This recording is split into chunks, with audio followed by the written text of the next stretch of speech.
Es un grato placer dar inicio a este segundo día de conferencias magistrales y hoy, pues, por supuesto, nos preparamos para esta nueva jornada enriquecedora. Nuestro agradecimiento a cada uno de ustedes conectados ahora por esta favorable acogida a este evento. En la conferencia del día de ayer se analizaron varios puntos sobre la transformación, riesgos y efectos que vive la educación superior en tiempos post-pandemia. Hoy tendremos un nuevo panel, retos y perspectivas de la educación superior post-pandemia. Interesante tema, que será expuesto por dos profesionales prestigiosos. Lo que queremos, lo que buscamos, es que sus analíticas reflexiones generen un diálogo propositivo que ayude a nuestros sistemas universitarios a tomar las mejores decisiones en el contexto de las nuevas realidades. Para dar inicio a este acto, me permito ceder la palabra al MBA Jairo Cifuentes, presidente del Comité Directivo de la Red Telescopio Iberoamérica, que nos acompaña hoy y que gentilmente pues, nos va a dar unas palabras de bienvenida. Siga, por favor. Muchas gracias, Blanquita, por la introducción y quiero inicialmente expresarles mi complacencia y lo grato que resulta para mí poder darles estas palabras de bienvenida al panel de retos y perspectivas de la educación superior en tiempos de pospandemia, en el marco del Seminario Virtual de Transformaciones de la Educación Superior, que tan delicada y rigurosamente ha organizado la Escuela Superior Politécnica del Litoral ESPOL, coordinadora de la red Telescopi en Ecuador. Quisiera empezar expresando un saludo muy especial a la señora rectora de ESPOL, la doctora Cecilia Paredes, al doctor Leonardo Estrada, coordinador de Telescopi Ecuador, y a la amiga y colega también de ESPOL, Fátima Ortiz. Me solicitaron que hiciera un breve saludo de bienvenida y honraré a este panel y honraré el encargo que se me hace, señalando que realmente resulta tremendamente honorífico e interesante poder escuchar las reflexiones del profesor Claudio Rama, exdirector de IESAL UNESCO y actual director académico de la Universidad de Empresa en Uruguay. Y una breve anécdota. Quienes tienen posibilidad de conocerme saben que he venido trabajando algunos años atrás el tema del gobierno universitario y la gobernanza en educación superior. Y quisiera compartirles que la persona que realmente me introdujo en este tema fue el profesor Claudio Rama, cuando hacia el año 2008 tuve la oportunidad de escucharle una magnífica charla y presentación sobre gobierno y gobernabilidad en educación superior, cuando estos temas apenas empezaban a conversar y a hablar en América Latina. Y ese es el perfil del profesor Rama, un hombre experto en educación superior y visionario que tiene la posibilidad de irnos llevando por estas temáticas tan interesantes que se presentan en materia educativa y universitaria. También tendremos en este panel la posibilidad de escuchar al profesor Santiago Acosta Ayde, rector de la Universidad Técnica Particular de Loja, a quien he tenido la oportunidad de leerle algunos textos y también escucharlo, especialmente sobre universidad y humanismo, esta mezcla tan interesante y tan valiosa en estos asuntos de universidad. Moderados ellos por el exrector de ESPOL, Sergio Flores Macías, ingeniero destacado y también un hombre de universidad toda su vida. Quisiera concluir este saludo de bienvenida a este panel señalando que quienes hemos reflexionado e impulsado la dirección y la planificación universitaria, de aquí nuestra red Telescopi, Hemos acudido a expresiones utilizadas con frecuencia y confieso que hoy, 8 meses después de confinamiento, con algo de ingenuidad, pero que han probado su plena validez en este año de pandemia. Me refiero a expresiones tales como, y ustedes lo compartirán conmigo, el futuro es impredecible. La única constante es el cambio. Enfrentamos una época de cambio más que un cambio de época. Y aunque estas ideas en estos momentos podrían cuestionar directamente la efectividad de las acciones de dirección y planificación de las instituciones de educación superior, todo lo contrario, nos permite confirmarnos y nos permite reafirmarnos en que una cultura de la acción planificada resulta la mejor alternativa para afrontar estas crisis. Y en Telescopi y en la red Telescopi, en más de 14 países, con un liderazgo muy importante de Telescopi Ecuador, así lo creemos.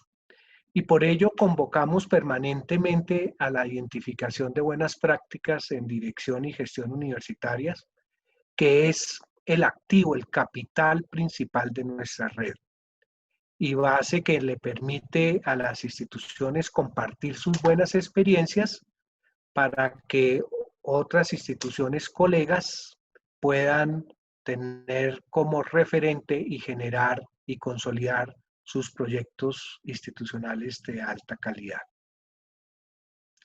Por estos meses de crisis, oyendo y leyendo a expertos universitólogos, si me permiten la expresión, a través de webinars, de publicaciones virtuales, de blogs, de portales, formas obligadas hoy para la divulgación social del pensamiento y del conocimiento, y que irrumpieron de forma definitiva en el modo de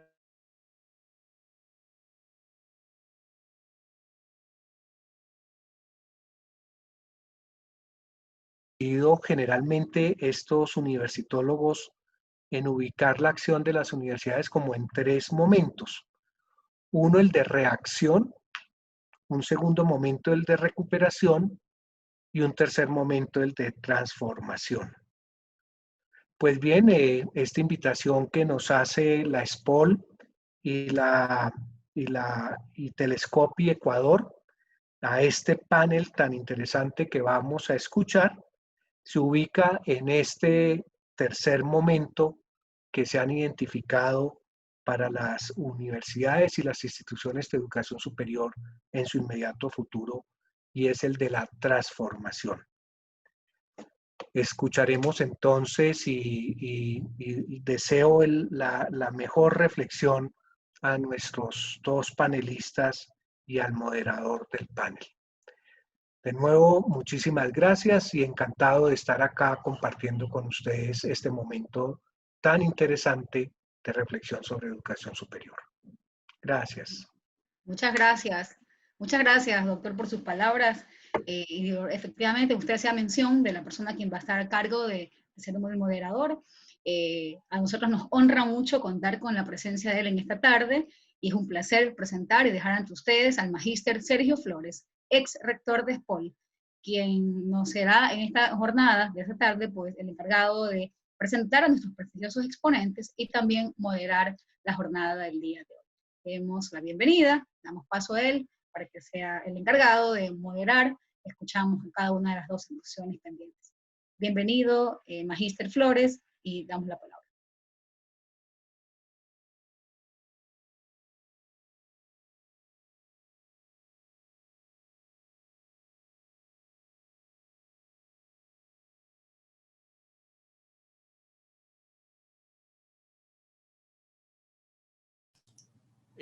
Flores, no está con micrófono colocado. Ahí estoy. Ahora sí. Correcto. Me parece, les comentaba que me parece que este es el momento apropiado, perdón, que este es el momento apropiado para tratar estas ideas Y, y, y como bien mencionaba Jairo, los desafíos que enfrentamos son muy apropiados. E irónicamente, en un sistema como la educación superior, que siempre se ha dicho que es el sistema más reacio al cambio a lo largo del tiempo.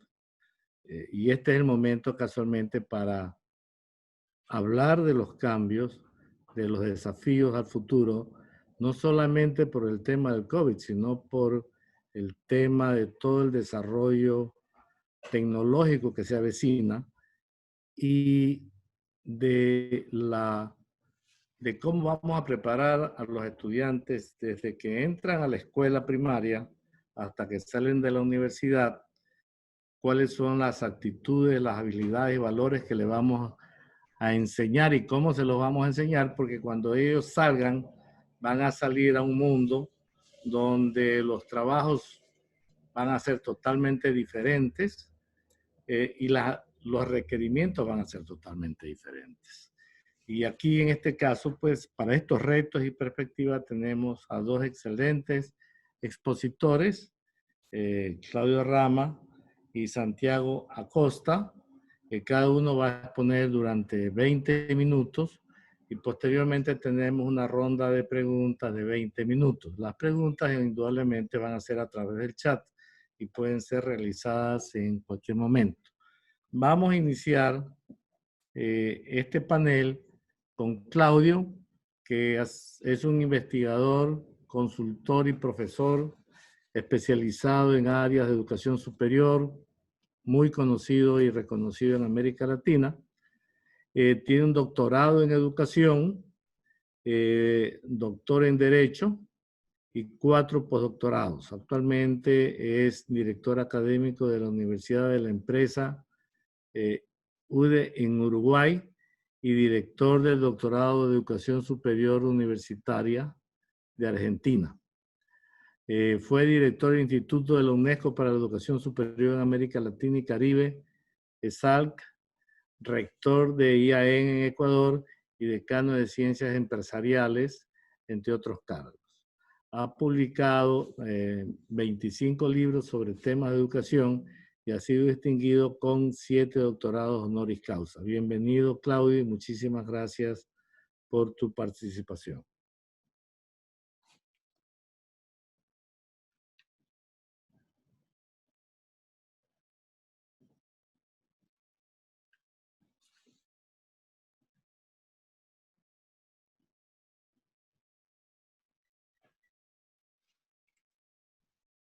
Doctor, disculpe su audio. Ayúdenos con su audio, por favor. Claudio, tienes el micrófono silenciado. Ese es un problema de todos, creo, ¿no? Perdón. Había comenzado, como tú también, las tecnologías no nos van acostumbrando completamente. Bueno, decía que efectivamente agradezco mucho la gentileza de la invitación, agradezco mucho la gentileza de estar nuevamente en este contexto virtual de la presencia con Ecuador. Es un gusto estar contigo, Sergio, y obviamente también con Jairo, con el cual agradezco mucho ese comentario, esa reflexión de que de alguna forma desde el 2008 en alguna charla del tema de gobernanza lo impulsé. Yo creo que parte del escenario de los caminos que tenemos siempre es cuanto más universitólogos, cuanto más reflexionemos en esto, haremos mejor universidad y haremos también mejores respuestas. Es claro que los contextos han cambiado y están cambiando a tal velocidad, todo lo que es la incertidumbre y la complejidad nos da un enorme desafío siempre de poder entender qué está pasando para tomar las mejores decisiones, para tomar las mejores acciones. Y sin lugar a duda, este contexto de algo que no estaba puesto en ninguna de las agendas de estudios prospectivos de lo que es el escenario de la pandemia, también es parte de un mundo que cada vez más agrega complejidades, que más agrega incertidumbres y cambios, y ese es un poco el tema.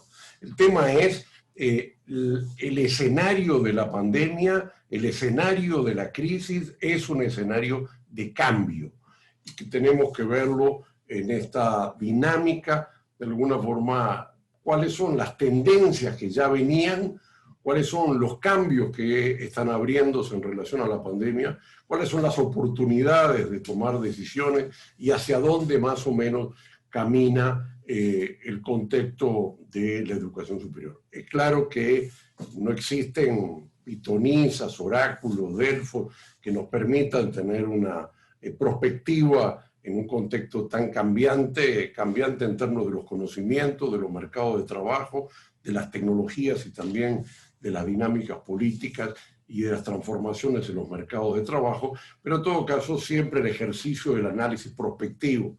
De alguna forma, creo que la ausencia de análisis prospectivos que vieran la disrupción o que vieran el catastrofismo nos hubiera ayudado en algunos casos a prever. Pero bueno, hoy estamos en esto y vamos a analizar algunos de los impactos, algunas de las características de los impactos y algunas de las transformaciones que se están dando. Está claro que la crisis que ha producido la pandemia en términos de la parálisis económica ha afectado y está afectando fundamentalmente a las empresas menos eficientes, a las empresas con tecnologías más tradicionales, a las empresas con menos valor agregado, aquellas que tienen menos capacidad de transformación digital o de asumir la disrupción digital como parte de su camino.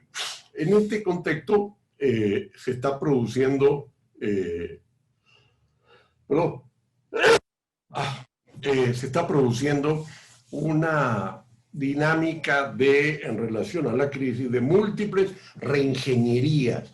Y es parte de una sociedad en la cual estamos insertadas las universidades que está en un proceso de reingeniería.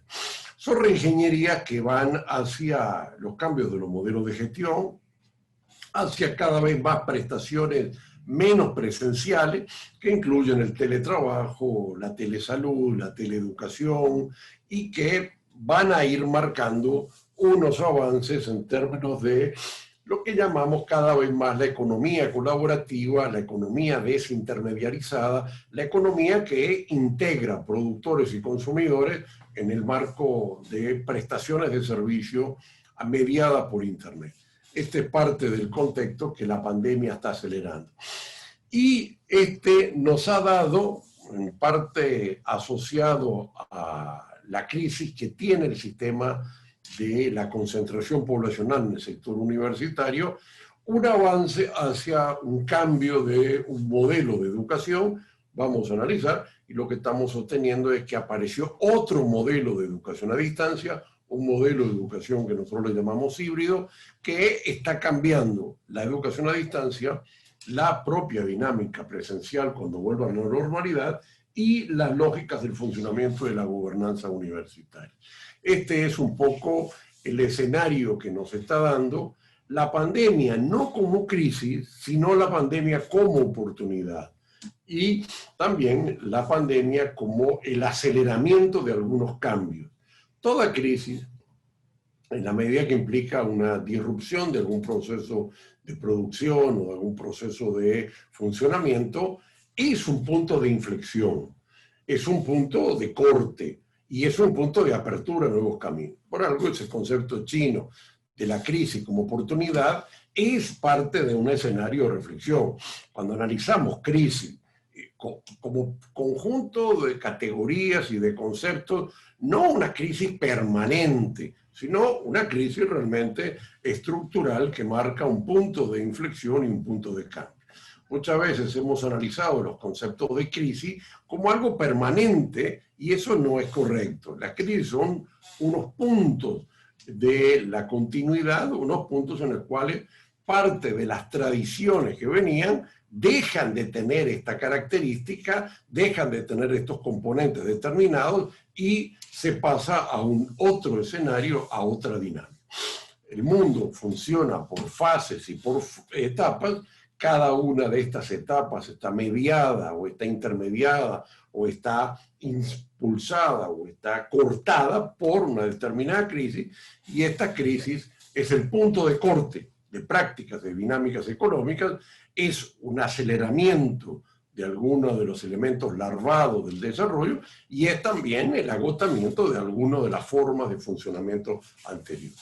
Este es el contexto que, más allá de algunas tendencias estructurales del sistema de educación superior, como la tendencia a la masificación, la tendencia a la regulación, la tendencia a la diferenciación institucional, la tendencia a la internacionalización, o inclusive la tendencia a la virtualización, hoy estamos viendo que de alguna forma hay un cambio en relación a estos elementos y un aceleramiento de tendencias estructurales anteriores.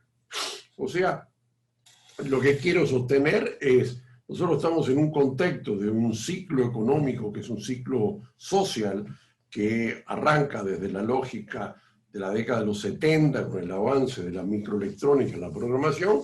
La sustentación teórica de estos ciclos son los famosos ciclos de Kronda-Triev de 60 a 80 años. Este ciclo se ha ido desarrollando suavemente durante los últimos 20 años y ha ido cambiando parte de las estructuras productivas, de las estructuras sociales, de las organizaciones internacionales, de la división del trabajo, y en este contexto de la pandemia acelera algunos de estos procesos en curso, acelera la crisis o la incapacidad de poder desarrollar y continuar de algunas de sus expresiones y acelera otras.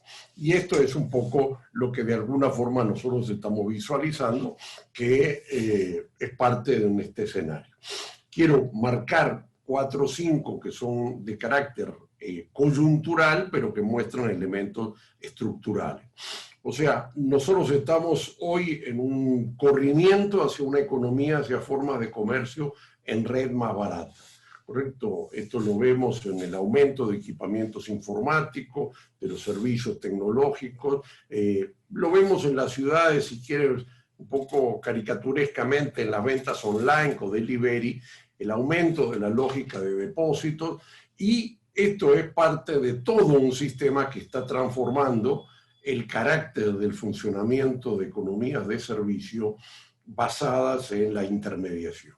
La expansión del comercio electrónico, la expansión de todo el sistema de weberización, todo el sistema de ventas y de prestaciones de servicios.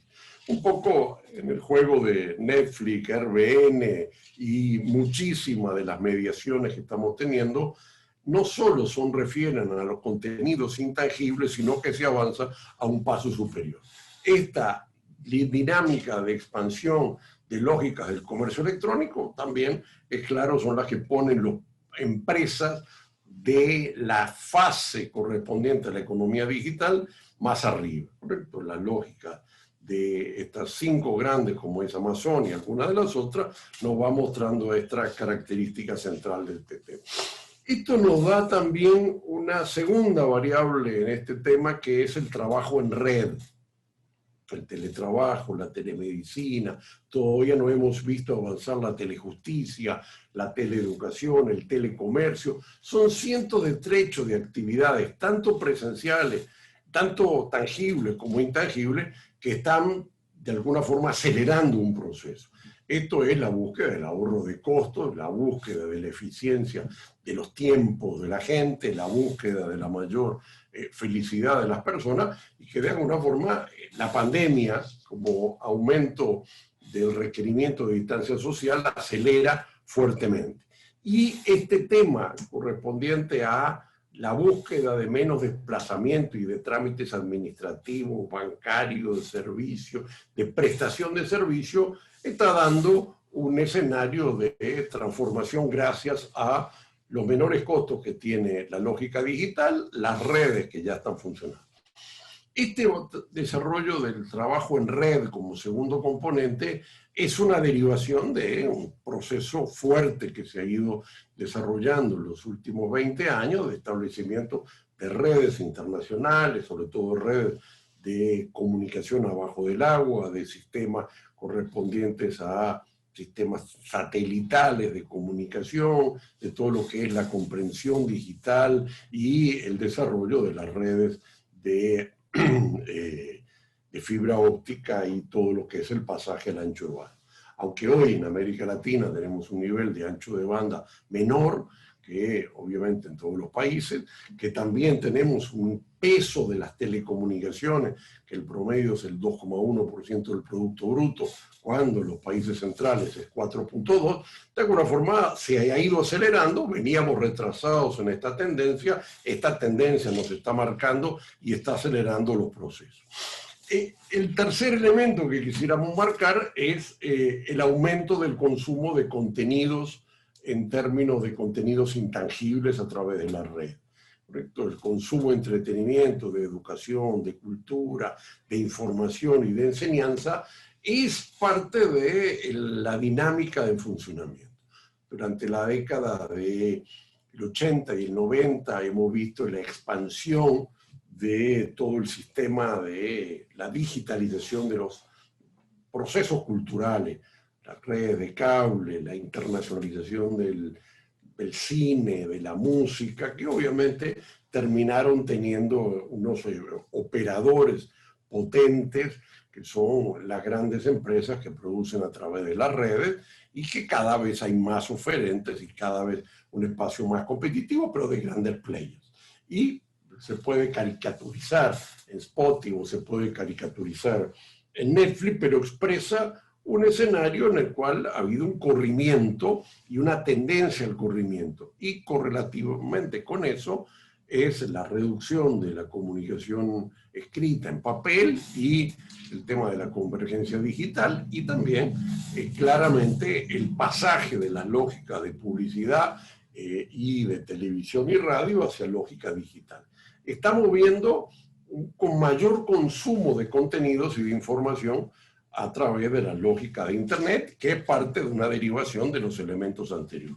Son microelectrónica, programación, más un escenario correspondiente a la consolidación de redes, y además donde la entrada de los periféricos cada vez más potente de lo que son los celulares o las computadoras personales, determinan un mayor nivel de consumo y por lo tanto la red como el espacio de negocio. No estaba eso incorporado en los componentes educativos, que lo hayamos visto potente por las restricciones normativas y ahora la prohibición casi de la dinámica de lo presencial aceleró tendencias muy marcadas y presentes. Estos tres elementos anteriores, más sus propias características, están haciendo la recomposición de los mercados de trabajo. Este es otro elemento que va a inyectar transformaciones a la dinámica educativa y la parálisis económica fue la caída de la demanda de empleo, la caída de los salarios profesionales, hay una recomposición de los mercados de trabajo y claramente los mercados de trabajo están incentivando formas de automatización, formas de aceleramiento de la economía digital, formas de aceleramiento de las reingenierías organizacionales buscando mayor eficiencia y automatización de los procesos o teletrabajo. Y lo que estamos viendo al final es una recomposición de los mercados de trabajo. Y esa recomposición de los mercados de trabajo no se había producido con la intensidad que se está produciendo ahora, pero las tecnologías estaban. De alguna forma, lo que estamos viendo es que los mercados de trabajo se están racionalizando, se están depurando, se están de alguna forma concentrando también en términos de unidades y organizaciones, y es parte de un sistema que se está marcando. Este es el contexto que nos va a llevar a las transformaciones universitarias en curso, sobre el cual nos queremos marcar, pero es claro que ya estos elementos nos van indicando pautas claras de hacia dónde se están moviendo las transformaciones universitarias en este contexto. Pero vamos a ver, y quiero revisar las transformaciones universitarias en más dimensión. Lo primero, que no solo refiere a América Latina, o en todo caso en América Latina tiene una componente menor, tiene que ver con el aumento de la investigación científica. América Latina no es un continente centrado en la investigación científica, el porcentaje del Producto Bruto dedicado tanto en el sector público como privado a la investigación es muy baja, las compras son muy bajas y es muy bajo el perfil de investigativo de nuestras universidades. Son muy pocas las universidades, como estudió Brunner alguna vez, que tienen más de 500 artículos por año. Solo tenemos un escenario muy limitado. Pero sin embargo, aún en este contexto limitado, lo que estamos viendo es, en primer momento, hay que ver el segundo, una mayor injerencia de recursos del Estado en la investigación, una mayor articulación a nivel global entre la investigación básica y la investigación aplicada, que era una tendencia, una clara definición del tema del acceso libre a la investigación, al menos en las áreas de salud, en el cual terminó toda esta polémica que tuvimos años con el Sevier en alguna de las bases de datos, y un aumento de la investigación en salud. Han salido ya algunos datos que han mostrado la cantidad de artículos publicados en América Latina en el ámbito de los temas correspondientes al COVID. E increíblemente, el 8,3% de los artículos a nivel mundial son de América Latina. Pensemos que América Latina en artículos no está por arriba del 5%, su porcentaje en términos de matrícula está sobre el 12%, en general en patente está por abajo del 1%. Bueno, el hecho de que ya tenga 8,5% está mostrando un desarrollo de las áreas de investigación más vinculadas al tema correspondiente a la investigación científica. Podríamos decir que la represión, en términos no de represión de violencia, sino de una demanda represa en términos del aumento de la investigación que tienen los sistemas universitarios, hoy tuvo una eclosión, un aumento. Hay que ver hacia dónde se van a mover los presupuestos universitarios, pero yo prefiguro o presiento que va a haber un escenario incremento. Está saliendo el presupuesto esta semana de la solicitud presupuestaria en Chile y efectivamente, aunque hay una reducción por parte de las transferencias del sector público, sí hay otras transferencias de otros sectores públicos no centralizados y yo creo que vamos a tener un incremento de esta media tan baja que tiene la América Latina, que no ha llegado a poder llegar al 1% en investigación, y es claro que se han creado fuerzas. El aumento de la investigación científica también está dando una revalorización de las áreas de ciencias básicas, de tecnología, de salud, de lo que llaman STEM. Y también estamos viendo probablemente una revalorización de las demandas de STEM en términos del bajo porcentaje que tiene esta matrícula en la región. Lo segundo tiene que ver con la expansión de la educación virtual. Expansión y cambio, vamos a ver. De alguna forma, la educación virtual hasta este momento era una educación virtual basada en un modelo asincrónico, en un modelo de plataformas, LMS, con bajo desarrollo en general en América Latina de la cobertura. Algunos países poco mayor, como es el caso de Ecuador, un poco por la presencia de la UTPL, en algunos escenarios en Colombia, también por la presencia de la UNAD y la presencia de Minuto de Dios, o la presencia también del área andina y el Politécnico, pero en general nuestro nivel de presencia en la región de educación a distancia estaba sobre un escenario del 13 a 14% de la matrícula, cuando a nivel global los países desarrollados están sobre el 35%. Unos países más grandes de la región tienen un escenario de 20, como es 22, como es el caso de Brasil, pero el paradigma es en general limitado. Bueno, lo que hemos visto es no solo una expansión de la educación virtual, sino una transformación en términos de un desarrollo de una educación sincrónica con una lógica diferenciada y que si bien tiene potencialmente el uso de plataformas, se ha podido desarrollar en muchos casos simplemente con los sistemas de Zoom, Google, Microsoft, Blackboard, y el escenario plataforma está un poco separado. Las instituciones ahora están pasando un poco de Zoom a Google, porque Google le agrega el Google Class, pero aún con Zoom tiene los modelos de Moodle. ¿Qué es lo que quiero decir? Quiero decir que estamos pasando a una educación con otra base tecnológica en una lógica virtual que además está asociada fuertemente a empresas en términos de proveedoras de servicios. Sin lugar a duda que el modelo del MS tenía la presencia de Blackboard, que es un proveedor importante, pero mucho más importante era el modelo Moodle, que daba otras capacidades. Hoy lo que hemos tenido es la presencia de los grandes players internacionales.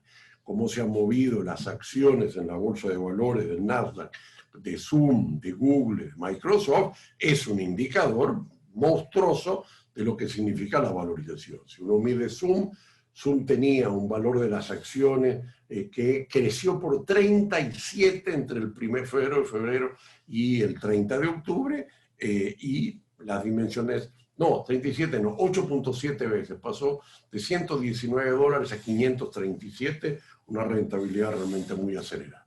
Pero este es el elemento que nos va marcando.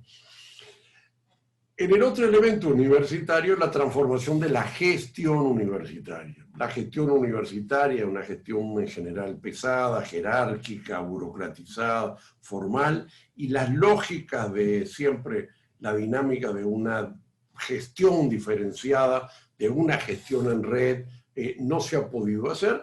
Y hoy lo que hemos visto es que en casi todos los países empezó a haber un cambio en las normativas públicas en el sentido de permitir mayor flexibilidad. Hemos recuperado un poco desde el ámbito de la gestión universitaria algunos niveles de libertad y de autonomía que las instituciones de educación superior habían perdido con los aparatos burocráticos y las regulaciones y el exceso de la normativa. O sea que tenemos una gestión institucional que ha podido hacer unas reingenierías enormes en contexto de incertidumbre del tema financiero y aún así inversiones en equipamiento, un funcionamiento en lógica de teletrabajo en casi todas las instituciones que vieron cambios en la forma de gestión, pero esto solo pudo hacerse en un contexto de relativa permisología y relativa flexibilidad de los organismos públicos de regulación. Y esto nos plantea que de alguna forma no es que se ha podido hacer una reingeniería acelerada gracias a los aparatos públicos de regulación, sino gracias a que no actuaron o gracias a que se saltearon las normas o gracias a que flexibilizaron los procedimientos. Pero en todo caso, lo importante es que estamos en un cambio de la gestión institucional, en una gestión institucional que ha ido valorizando mucho más los sistemas de gestión informática, los sistemas de automatizado, lo que son las lógicas de la gestión empresarial o la lógica de la gestión hoy con esta base tecnológica global. Ahí podríamos decir que hay un avance en la modernización de las instituciones, un avance hacia los procesos de gestión en red, hacia un escenario de gestión mucho más descentralizada en términos de la ejecución, y este proceso ha sido una transferencia desde los organismos reguladores que durante el ciclo anterior, yo creo que prácticamente hasta los últimos 2 o 3 años había una sobreregulación, y esto ha sido parte de los cambios políticos que hemos tenido en este contexto. Todo esto nos ha llevado a unas transformaciones universitarias. Las transformaciones yo creo que están dadas por unas reingenierías tecnológicas importantes, un cambio de las preferencias hacia la educación virtual, no solamente por la prohibición o el poco funcionamiento de la educación presencial, sino que se está mostrando ya en las evaluaciones la predisposición favorable del escenario de los estudiantes a la educación sincrónica, y correlativamente yo creo que estamos viendo un aumento de los estudios, ¿correcto? La crisis económica es al mismo tiempo claramente el aliciente a la recomposición de las ofertas laborales y por lo tanto de las competencias laborales de las personas. Este escenario es un escenario que está marcando. El otro elemento que quiero marcar es la crisis de la educación internacional. La educación internacional, que ya estaba moviendo para este año 8 millones de estudiantes, poco actúa en América Latina, pero sí tiene una dimensión significativa en términos internacionales, se paralizó. Muchísimos de los países de los estudiantes volvieron a sus países de origen, probablemente en Ecuador y en Colombia le pasó también. Claramente en el contexto de la pandemia, yo estaba coordinando un doctorado en Buenos Aires y teníamos estudiantes ecuatorianos, tuvieron que irse corriendo porque las fronteras en Ecuador se cerraban y ha habido una enorme disrupción y esto ha pasado a nivel mundial. Teníamos una dinámica de la movilidad internacional y docente básicamente centrada en las formas tradicionales de la educación internacional que llamamos la cooperación, que es la movilidad estudiantil y docente, y ahora lo que estamos empezando a ver es un relativo corrimiento hacia una educación transfronteriza. La circunstancia en Estados Unidos que la administración de Bush, de Trump, trató de limitar las visas porque las visas eran para estudiantes presenciales y ya no estaban haciendo estudios presenciales, va mostrando una problemática mucho más fuerte de que el corrimiento nacional de la demanda de las universidades hacia la dinámica virtual fue muy fácil. Y efectivamente hubo un corrimiento, un traslado de estudiantes de una lógica dentro de la institución hacia el formato virtual. Pero a nivel internacional esto ha sido muy complejo. Muy complejo porque las normativas no habilitan la realización de estudios virtuales en el extranjero, porque efectivamente los sistemas no tienen unas bases de reconocimiento como sí existe en la educación presencial en relación a la educación virtual, y lo que marcamos entonces es una reingeniería de la educación internacional que va apuntando hacia una lógica transfronteriza, pero que en todo caso tiene un conjunto de restricciones normativas en los países. La recomposición de los mercados de la movilidad académica internacional en forma presencial va a tardar mucho y vamos a tener un escenario a medida que aumenta la educación de alguna forma sincrónica, vamos a ir teniendo una educación transfronteriza, porque hoy contratar un profesor o tener un profesor en cualquier escenario de los actuales en materia que sea profesor internacional, obviamente cambia la estructura y hoy es posible. Si bien estos programas son programas autorizados presencialmente, ya estamos en prácticamente todas las instituciones trasladando parte de los modelos hacia el escenario de documentación, en el caso de Colombia, lo que se llama el registro calificado o de alguna forma el licenciamiento que da el Consejo de Educación Superior en Ecuador y en toda América el organismo respectivo. Podríamos decir, ya para ir avanzando hacia un poco el cierre, que de alguna forma esto ha sido una, digamos, educación en transición hacia otro modelo de educación a distancia, implicó un corte que va a hacer la reingeniería completa de la educación presencial, la irrupción del modelo híbrido va a ir incorporando otros componentes como plataformas, como los componentes prácticos en la educación en forma presencial, pero en todo caso estamos ante una nueva educación. No es que podríamos llamarle una educación de emergencia, un corona teaching meramente, sino que dentro de este contexto empieza a irrumpir un nuevo paradigma de educación, un nuevo paradigma educativo, no solo en términos de la transferencia y el acceso a la información, sino algo más completo porque define algunos de los componentes del currículo.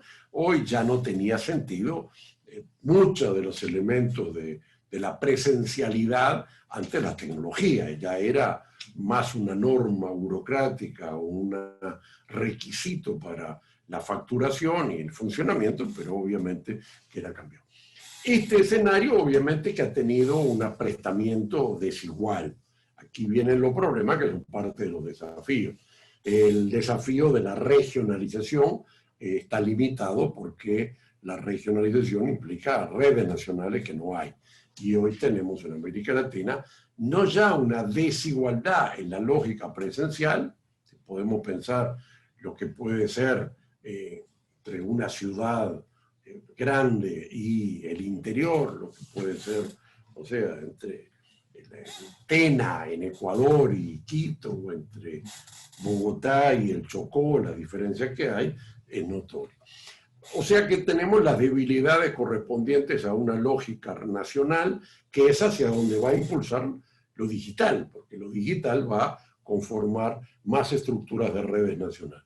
Y sin lugar a dudas, los aprestamientos digitales de las instituciones, las competencias, que no ha sido una variable central, porque el sistema de hibridación no tenía tantas competencias, pero sin lugar a duda alguna, y sobre todo también los recursos de conectividad, de equipamiento, de ancho de banda, y lo más complejo de todo, los recursos de aprendizaje, porque todos los sistemas están basados en un acceso, en una lógica digital, cuando los recursos de aprendizaje no son digitales. Pero igual, hoy el recurso central del proceso de enseñanza sigue siendo el docente presencial, que cambió su lógica. Antes era presencial en tiempo y lugar, y ahora es presencial solo en tiempo, pero no en lugar.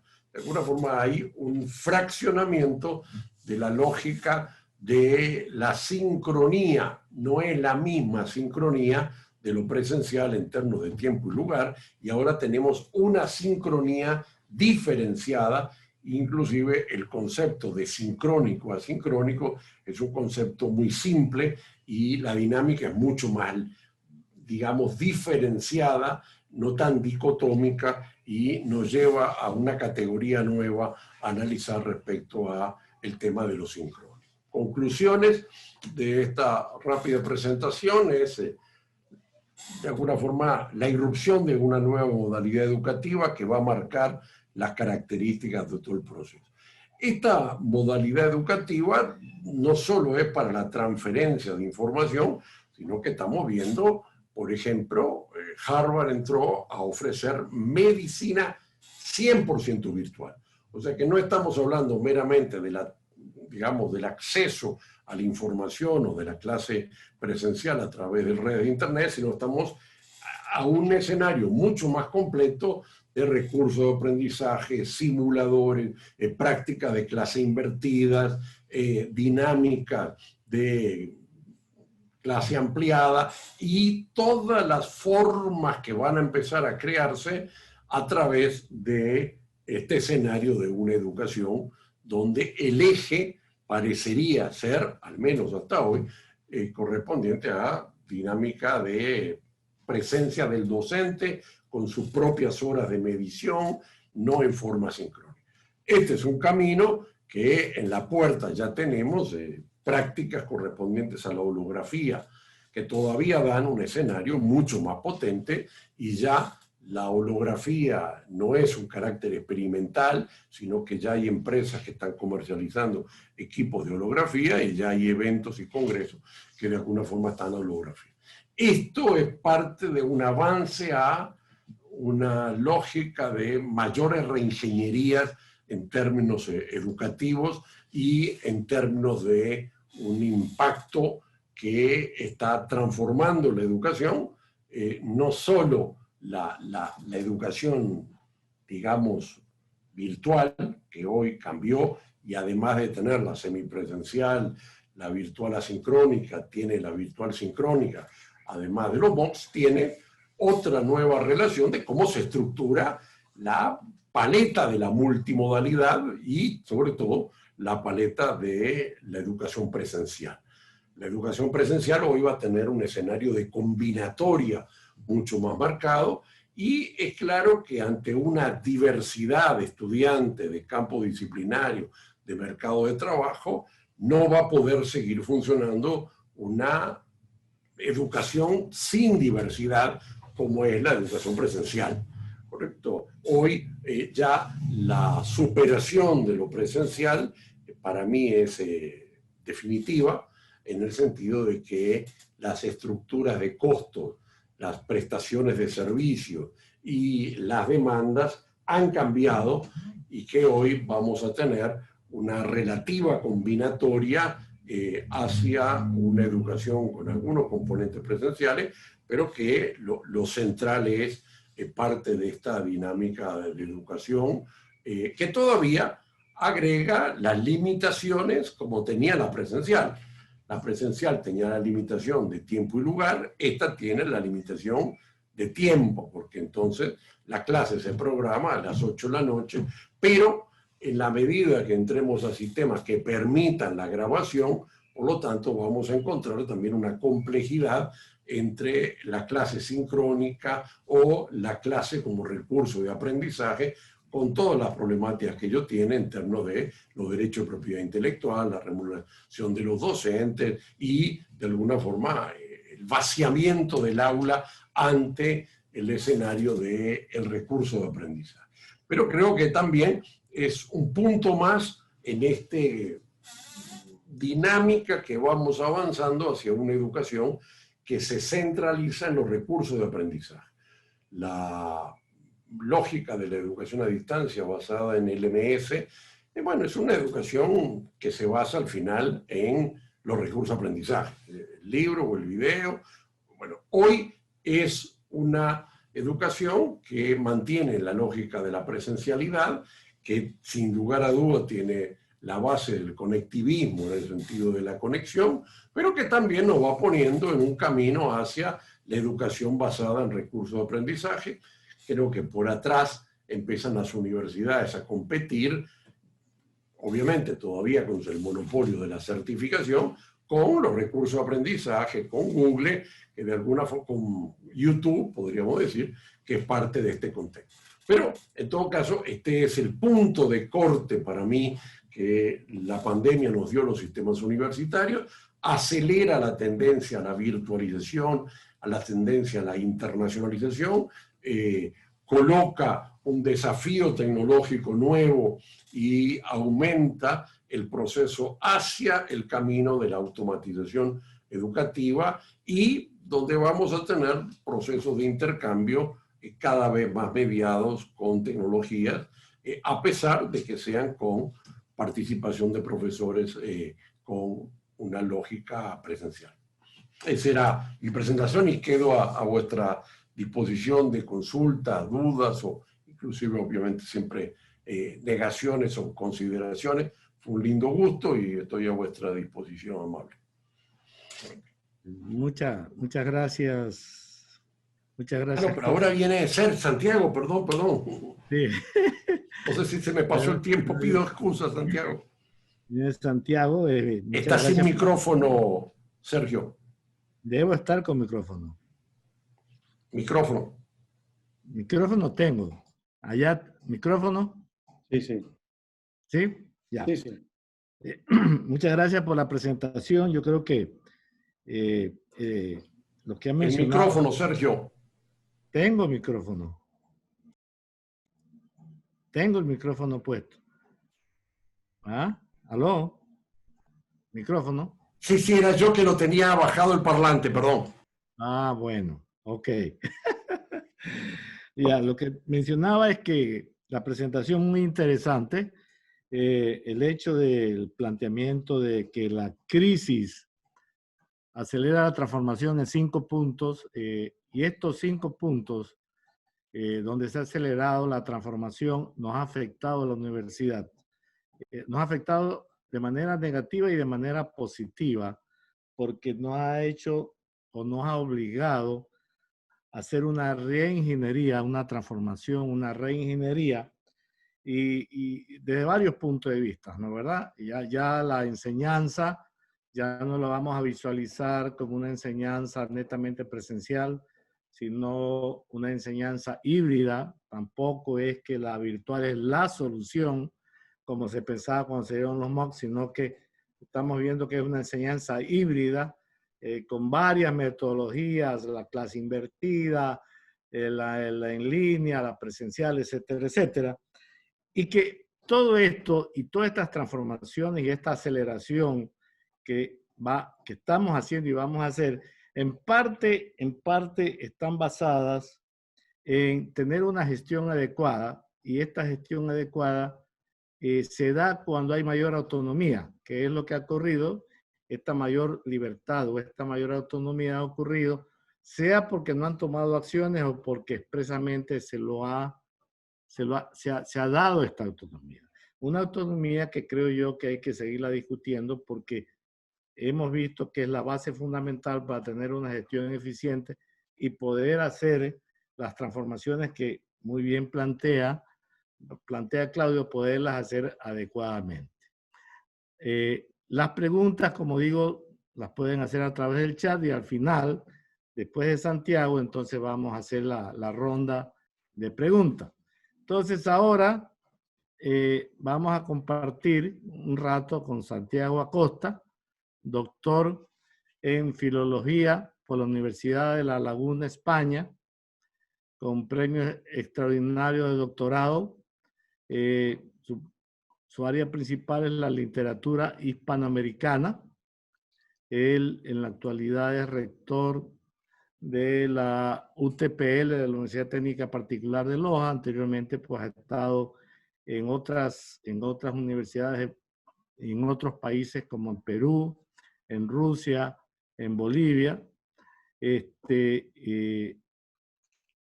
Ha asistido a conferencias sobre temas de su especialidad en universidades de la Federación Rusa, en Colombia, España, Lituania y Ecuador, además de que ha participado activamente como representante de la UTPL en eventos de importantes redes mundiales de educación a distancia. UTPL, pues como ustedes conocen, es una de las universidades líderes en el país en educación a distancia.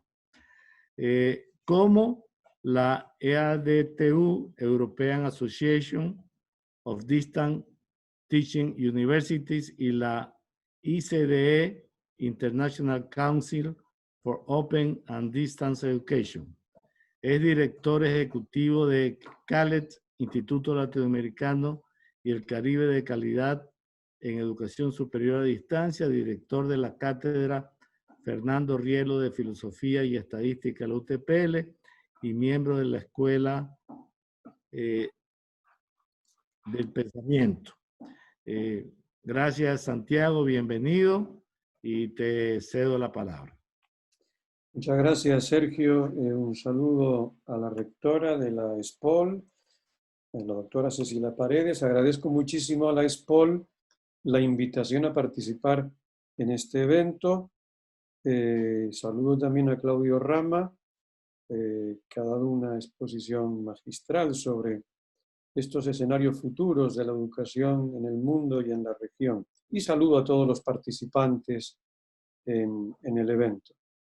Bueno, antes de poner una presentación, quisiera compartir dentro de unos minutos la pantalla, pero antes de hacerlo, sí me gustaría comenzar con una reflexión general.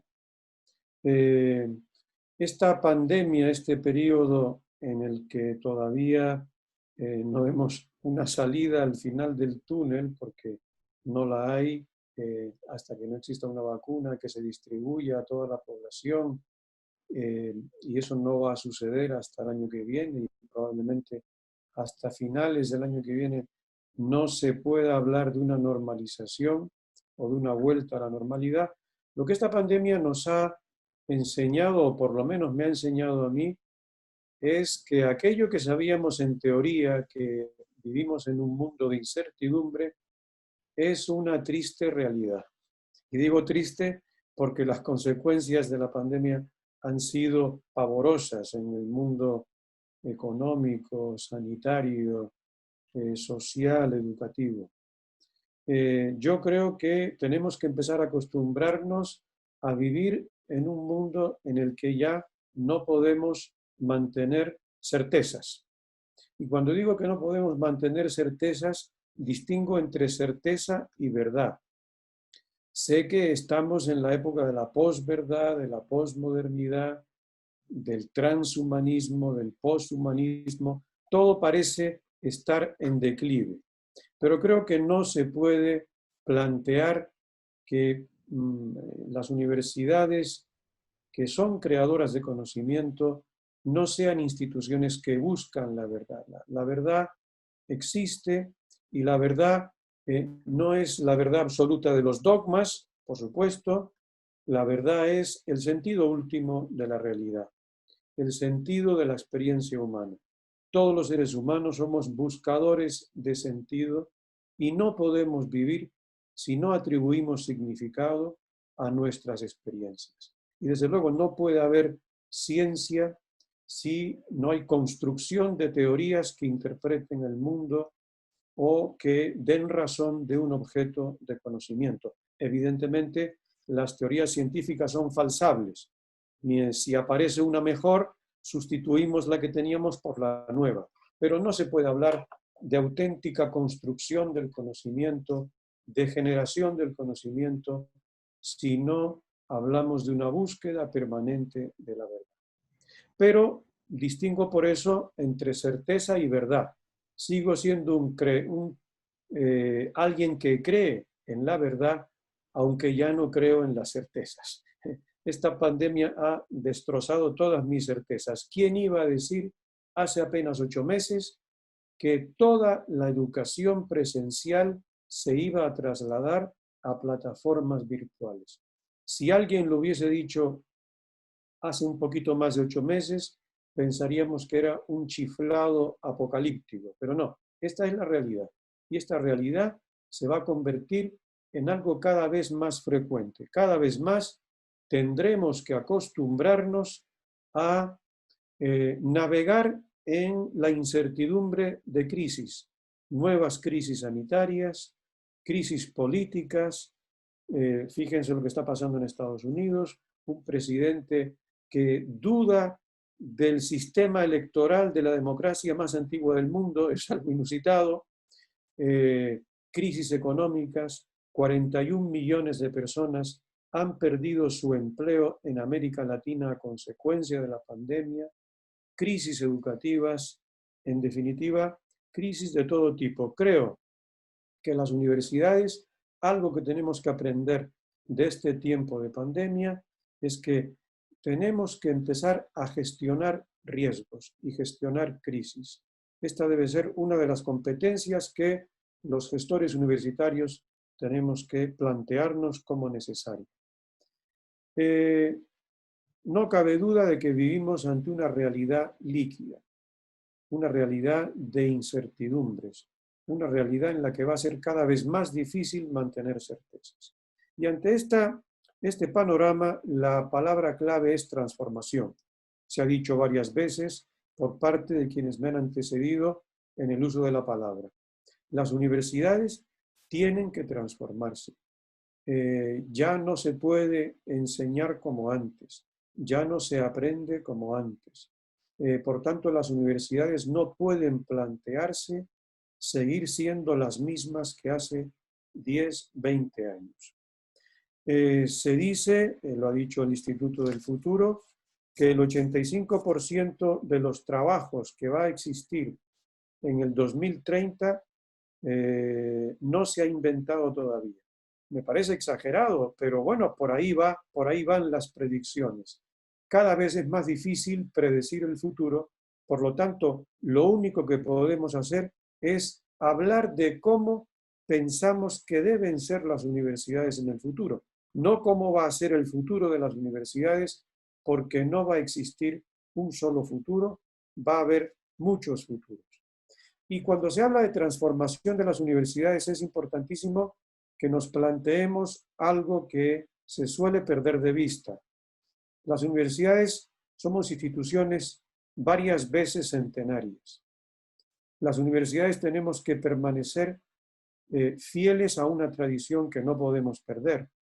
Somos instituciones creadoras de conocimiento, cultivamos la ciencia, transferimos cultura, somos depositarias de un legado, pero a la vez tenemos que saber enfrentarnos a los retos del presente y a las incógnitas del futuro. ¿Cómo poder desenvolvernos como instituciones que tienen un legado que transferir, pero a su vez la exigencia ética de transformarse para permanecer o estar respondiendo a los retos del presente y a las incógnitas del futuro? Este es el reto, esta es la tarea de las universidades en el mundo de hoy.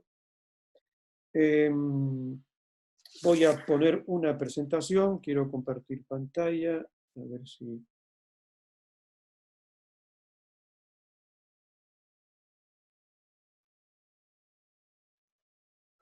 Bien. He titulado esta presentación Retos y perspectivas de la educación superior post-COVID. Vamos a ver. Primero algo sobre el contexto de la educación superior en el Ecuador. Primero hablaré muy brevemente del tipo de educación que se ha dado en la presencialidad, es decir, cómo la presencialidad se ha trasladado a lo virtual. Hablaré también de la brecha tecnológica y digital, de la brecha de acceso y de la brecha de conocimiento, tecnología e innovación. Primero, decir algo que lo ha dicho la UNESCO y muchos expertos, la versión de la educación que las universidades presenciales, entre ellas la propia UTPL, no olvidemos que la UTPL es una universidad bimodal, tenemos un campus presencial de 5.000, 6.000 estudiantes y también nosotros, a pesar de que tenemos oferta virtual, en línea, a distancia, hemos tenido que trasladar nuestra educación presencial a las plataformas virtuales.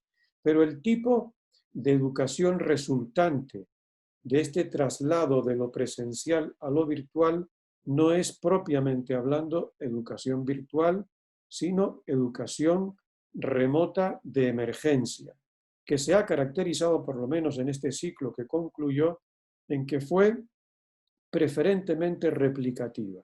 No podía ser de otra forma porque no dio tiempo a una mejor planificación educativa. Tal vez en el ciclo que ya ha comenzado haya una mayor variedad, pero es de dudarlo.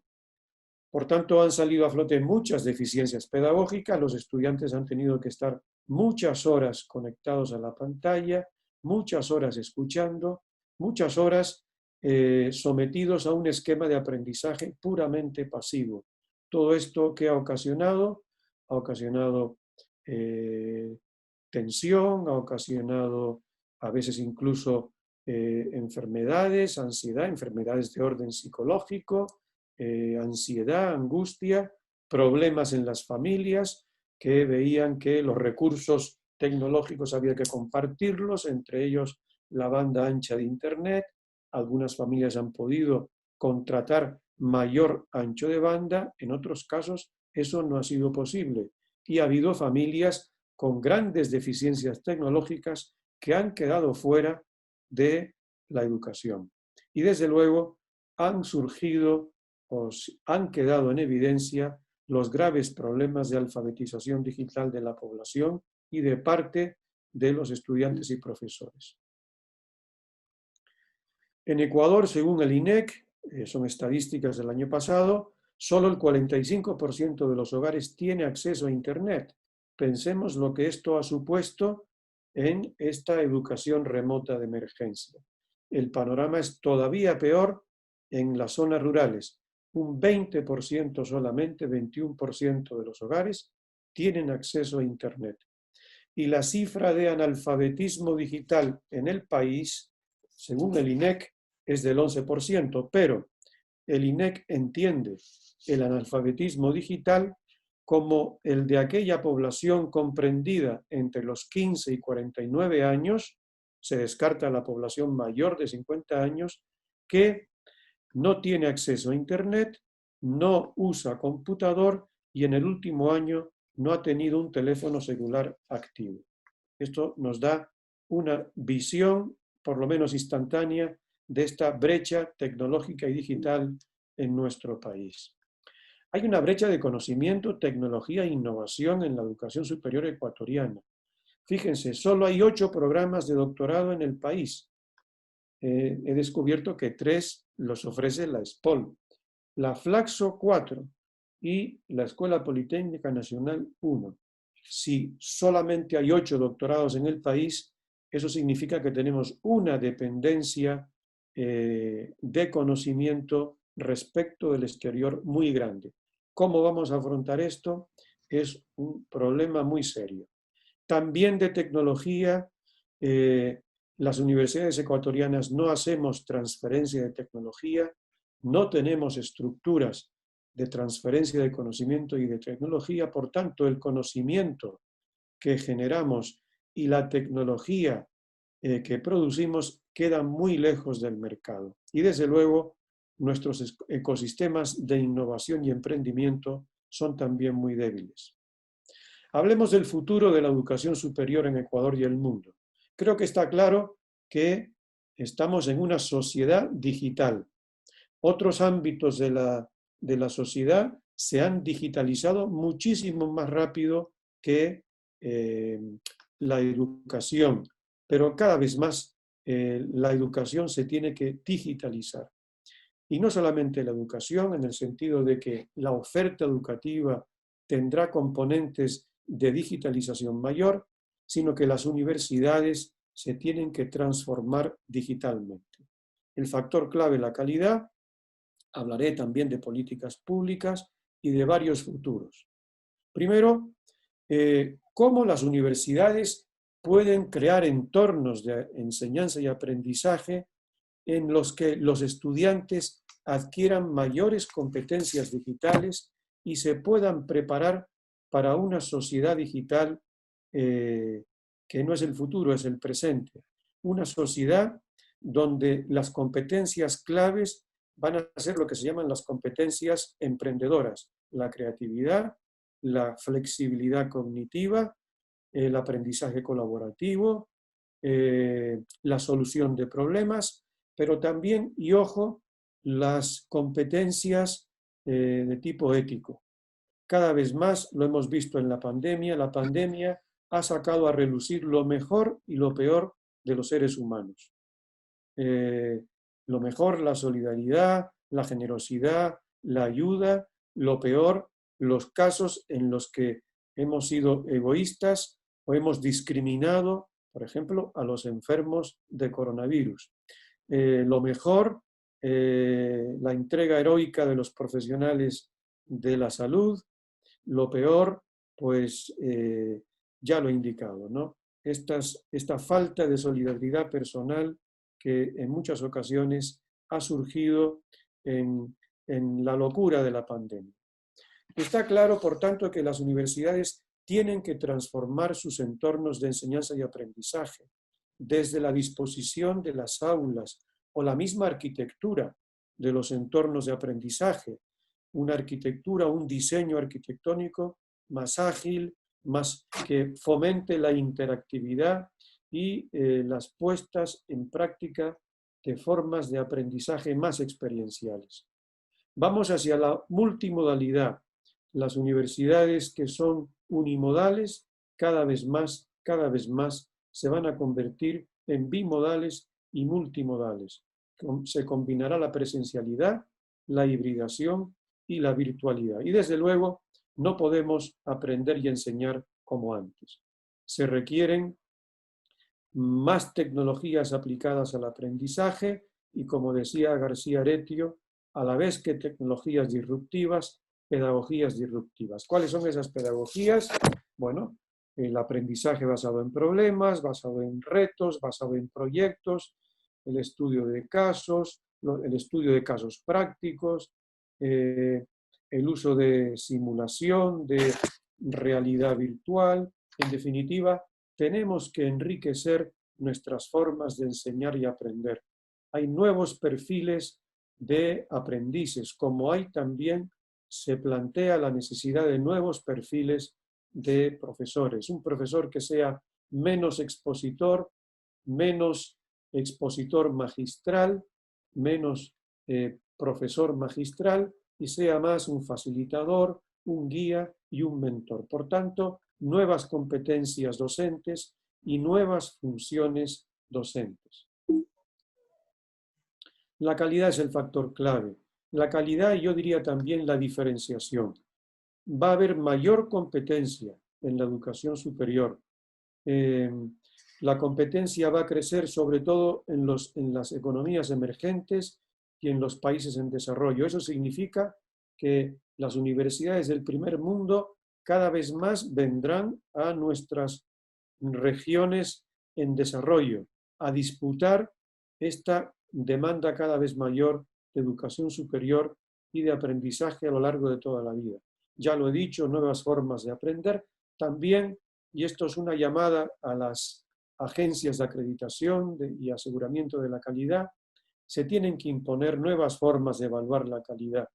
No podemos pretender que los modelos de evaluación de la calidad de las instituciones de educación superior sean fotografías. No, la realidad cambia, se impone la transformación, luego también se tienen que transformar los modelos de aseguramiento de la calidad. Y desde luego creo que se impone en las carreras, en cada carrera, sistemas de gestión interna de la calidad por carreras. En políticas públicas, ¿cómo podemos ayudar a nuestros gobernantes a que sean menos reguladores, menos controladores, que confíen más en las universidades, que haya mayor autonomía y permitan mayor diversidad y flexibilidad en los sistemas? Fíjense un dato. ¿Qué es lo que ha permitido que las universidades respondan en medio de la pandemia a la demanda de poder mantener la oferta educativa? Pues ha sido la autonomía, el poder autorregularse.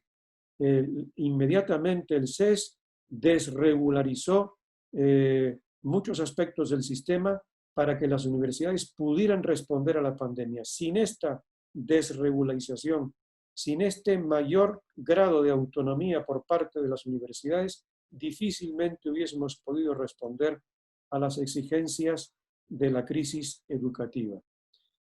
Voy terminando. Yo no pienso que haya un futuro solo en la educación superior, sino muchos futuros. Y en esos futuros yo delineo la universidad que a mí me gustaría gestionar en el futuro. Una universidad que aprenda, es decir, una universidad que gestione su conocimiento, vinculo los dos primeros acápites, aprender y gestionar el conocimiento que las universidades generan. Las universidades somos muy buenas en transferir conocimiento, pero gestionamos mal el conocimiento que se produce en la práctica, en el ejercicio académico. No tengo mucho tiempo de profundizar en esto, pero es clave la innovación académica. Universidades que desarrollan, que prototipan, que acercamos al mercado las tecnologías y el conocimiento que gestamos a través de nuestros entornos de innovación y a través de nuestra investigación. Y mediante la transferencia de conocimiento y tecnología nos vinculamos con la sociedad y con la empresa. Universidades que innovan no solamente en lo académico, sino en lo tecnológico y en lo social.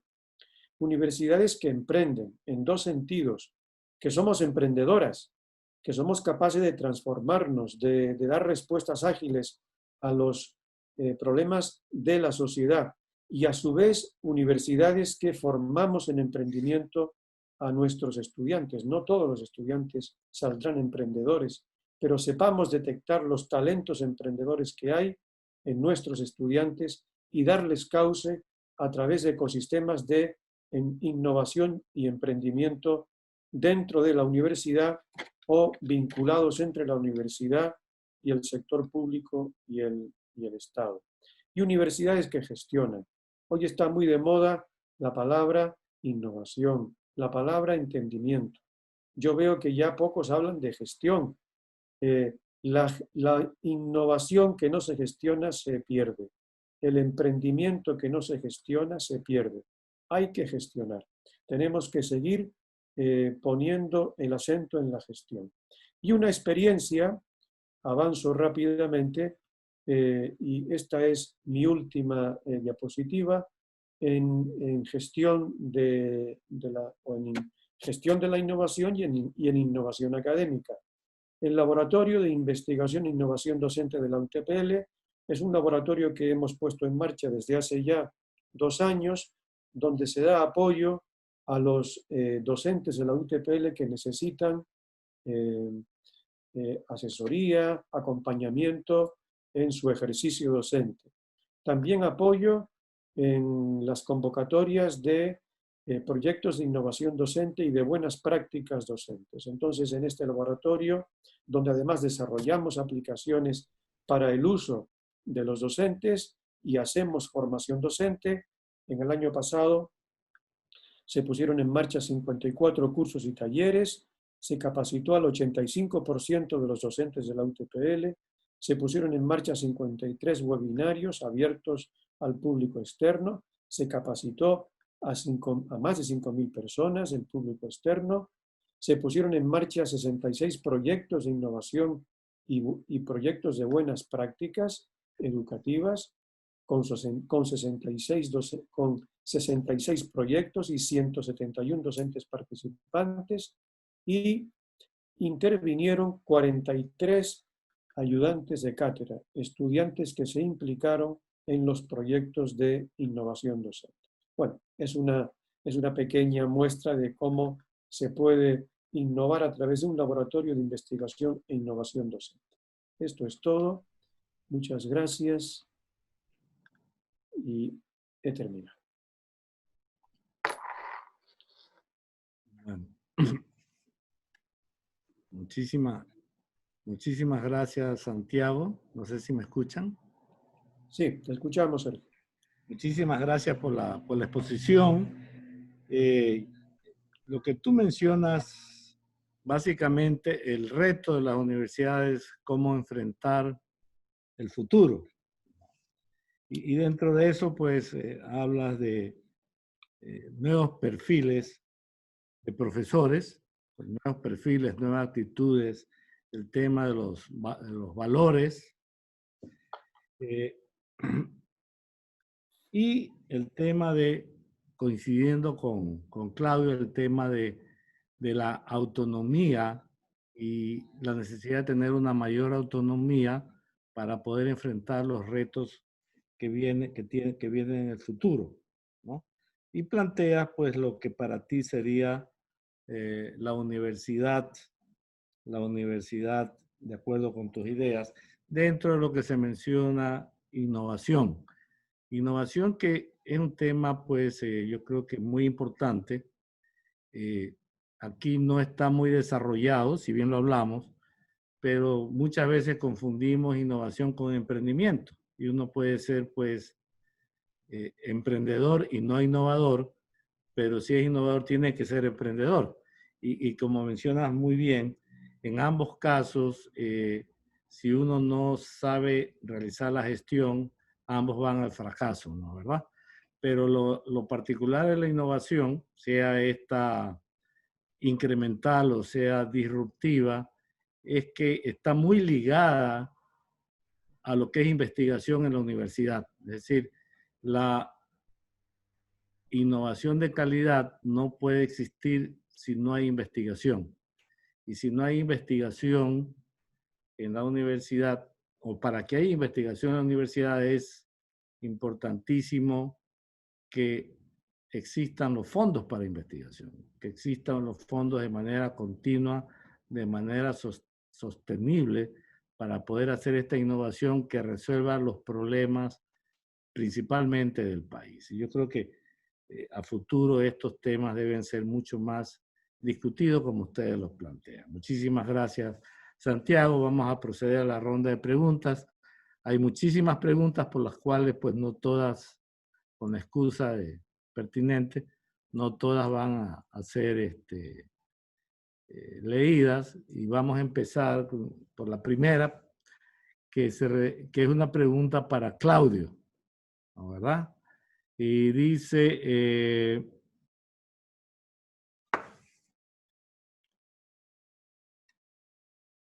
a ver, la perspectiva educativa, especialmente la desarrollada en Uruguay, está muy posicionada y es un error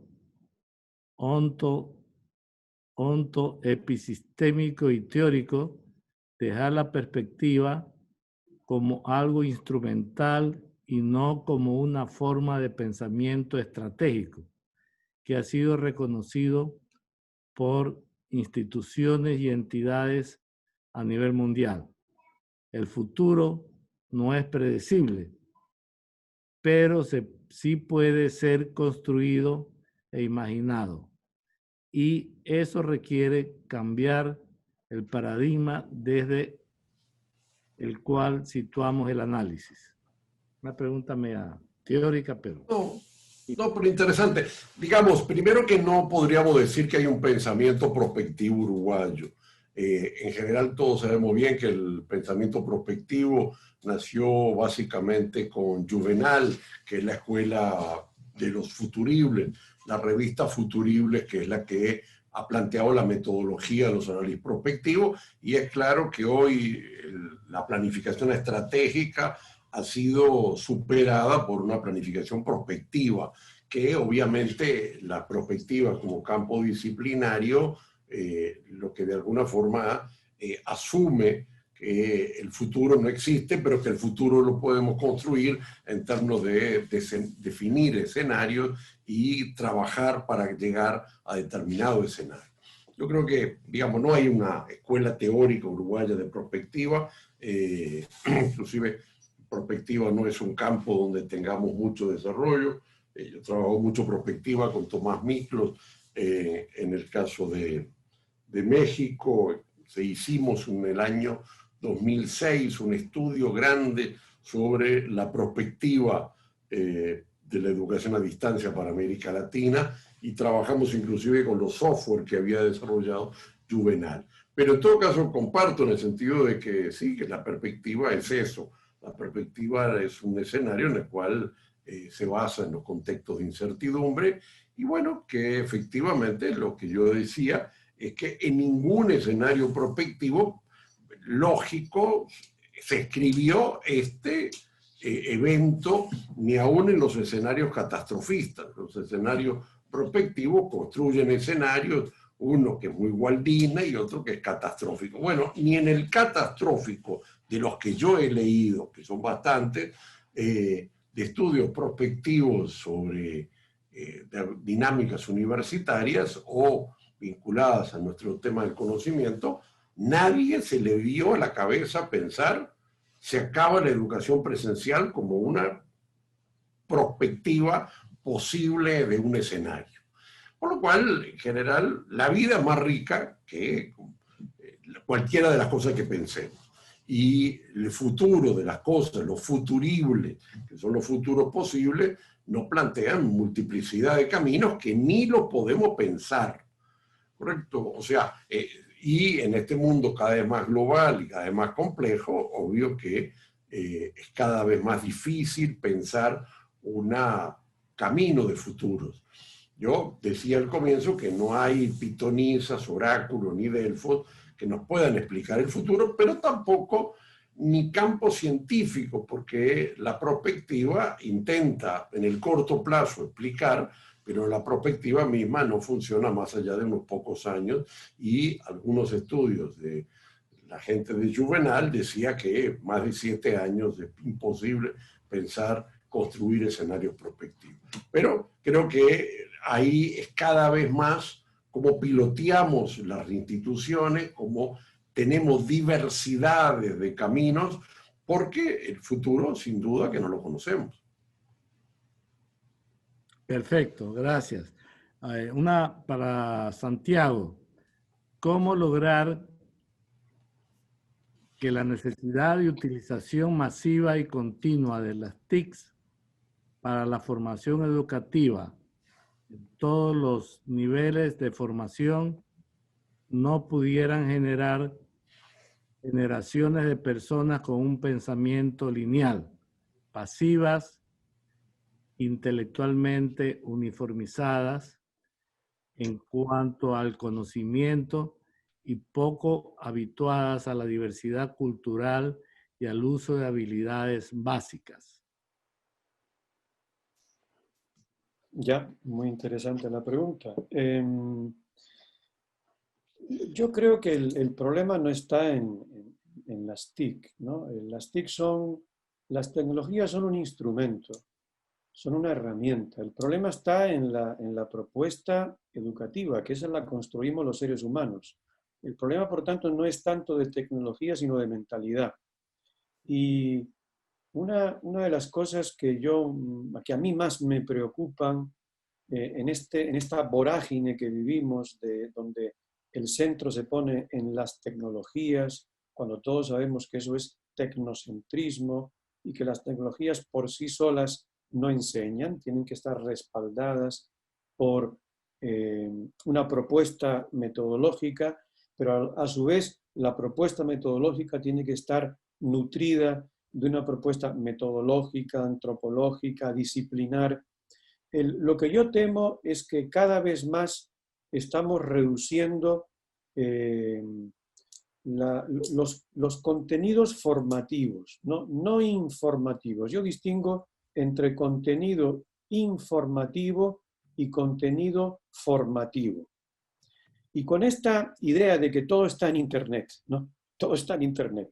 Sí, todo está en Internet, pero en Internet hay noticias falsas y noticias auténticas o serias. En Internet hay información contrastada e información sin fundamento. En Internet hay información malévola, es decir, construida para confundir.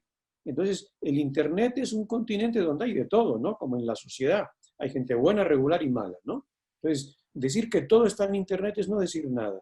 Y con esta idea de que como todo está en Internet, lo que hay que hacer es bajar los contenidos, que yo estoy de acuerdo que los contenidos informativos no son lo esencial, pero tenemos que seguir proporcionando contenidos formativos y tenemos que seguir apuntando a formar la capacidad crítica de la persona. Tenemos que seguir intentando que el ser humano sepa pensar. Y me temo que eso es lo que no se está haciendo en esta nueva ola de oferta que mira solo a dar al estudiante competencias de tipo aplicado, de tipo práctico, de tipo instrumental. Y nos estamos olvidando de que el estudiante es una persona que necesita aprender a vivir, necesita aprender a interpretar el mundo, necesita aprender a interpretar la información, descubrir la información, valorarla, criticarla, darle sentido.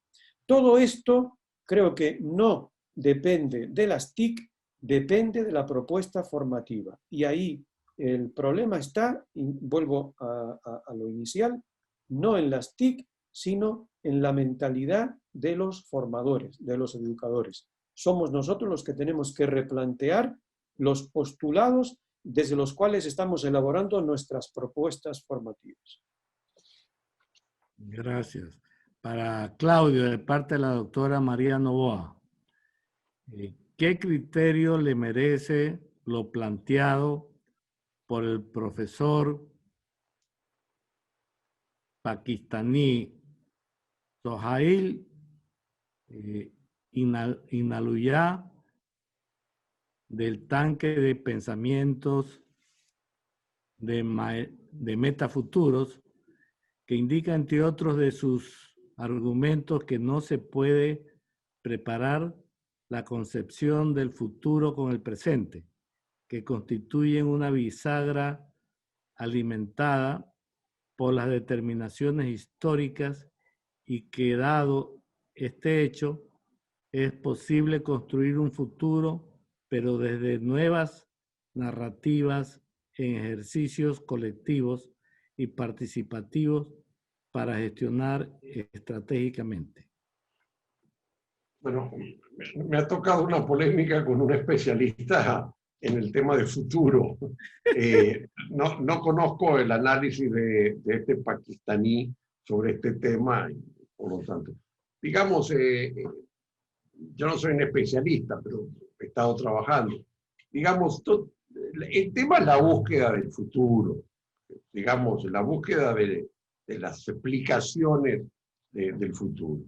Y esto es un tema que viene hace muchísimos años tratando de crear ciencia o tratando de crear metodologías para tratar de explicar el futuro. Probablemente el señor, Halley, cuando descubrió que el satélite, el asteroide, iba a regresar 76 años, fue el primero que nos dio una explicación de futuro. Y antes teníamos las visiones religiosas, místicas o fantasmagórica, y siempre estamos tratando de encontrar el futuro. Hoy es un tema que cada vez más estamos avanzando la ciencia a encontrar elementos que nos expliquen tendencias, perspectivas, ciclos, hipótesis, caminos de la construcción histórica, y es muy complejo, y bueno, la ciencia seguirá avanzando en encontrar algunas metodologías. Hoy hay un precioso gente que trabaja la historia del todo, precioso libro, y es un campo disciplinario del todo, y se llama el libro que publicó, hay una asociación internacional de historiadores de la historia del todo, que tratan de explicar el todo. Bueno, ese es otro gran tema. No tenemos capacidad de entender el todo, ni tenemos capacidad de entender el futuro. ¿Correcto? Y bueno, y en eso la ciencia intentamos desde todos los lados. Lo que estamos haciendo hoy en este escenario es intentar ojear algunos de los caminos de lo que puede ir pasando. Y sin lugar a duda que los escenarios de pensar cómo va a terminar esta pandemia es un escenario que tenemos que tratar de que no sea en la ciencia ficción, ni tratar de que tampoco sea en las ideas sin sustentación. Y por eso los científicos desarrollan modelos del virus, de los tiempos que tardan las cosas, y así, bueno, creo que la ciencia es tratar de construir explicaciones. La más difícil es explicar, sin lugar a duda, el futuro, porque el futuro no existe, está claro. Algunos llegan a sostener que, bueno, que sí, que el futuro existe en algún lugar y que hay una cuarta dimensión o quinta dimensión. Yo creo que el futuro no existe. Y bueno, todo esto son metodologías y campos científicos que avanzan a tratar de entender el futuro, no solo en las ciencias sociales, sino en todo, en la química, en la biología, en la economía, en los campos más propiamente de la astronomía. Y bueno, tratamos de pensar el futuro, y algunos saben que, bueno, que la Tierra se va a acabar el día que el Sol se acabe su potencia lumínica o la combustión interna. Bueno, son todas hipótesis. Y bueno, la ciencia avanza por hipótesis. Lo que yo simplemente trato de reflexionar, y es lo que estamos haciendo en este intercambio, bueno, algunas luces para ver cómo podemos ayudarnos a hasta dónde va a avanzar lo virtual o hasta dónde los cambios van a funcionar, dentro de un análisis que tampoco tiene modelos matemáticos y modelos de alta utilización científica, de indicadores. Pero bueno, creo que el avance es tratar de no pensar solo que el pasado continúa al futuro. Ese es el primer tema de cualquier análisis científico, que el pasado nos marca la mente, pero el pasado influye el futuro, pero el pasado no es el futuro, y el futuro no es una continuación del pasado, ni la sociedad es un mecanismo de relojería, como algunas veces nos hizo creer el marxismo, que tenía, o no marxismo, una visión hegeliana, que nos daba una visión de la dialéctica y una relojería muy automática. Creo que ese pensar el futuro es el tema de la ciencia y el tema de las universidades. Y tiene que ver con el tema humano de construir más certezas para vivir hoy y para tomar decisiones. Si todos tuviéramos el diario de mañana, la vida sería más feliz. Y no hubiéramos hecho estos 8 meses donde veíamos cosas veíamos una crisis hace 8 meses, y hoy la crisis universitaria no ha sido tanto. Ha sido más la crisis fiscal que la universitaria. Pero el tema es pensar un poco los escenarios de construir campos científicos que nunca llegan a la perfección, como puede ser la matemática, creo yo, las ciencias duras, pero en el campo de las ciencias sociales. Sin duda que no hay certeza, sin duda que estamos experimentando, y que es una experimentación infinita de tratar de ver hacia dónde va la vida, nuestra vida, las sociedades, la tecnología, ese tipo de cosas, que tenemos ideas, metodologías desarrolladas, pero que no tenemos certezas, obvio. Gracias. Una pregunta directa para Santiago. Dice, ¿ha desarrollado la UTPL una estructura de clase tipo para el manejo docente que pasó de la presencialidad al sistema online?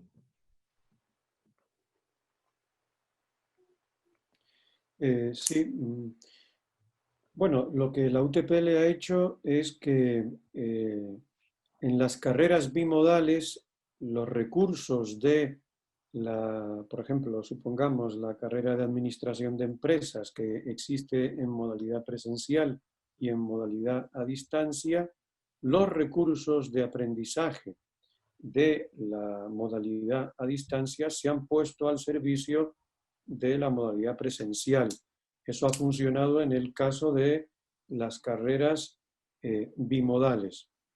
Y lo que ha hecho la UTPL en el caso, en todos los casos, de traslado de lo presencial a lo virtual, es dar pautas por parte del vicerrectorado académico para que se reduzca la actividad expositiva y se incremente el trabajo activo de los estudiantes mediante ejercicios, casos prácticos, trabajo colaborativo, trabajo autónomo.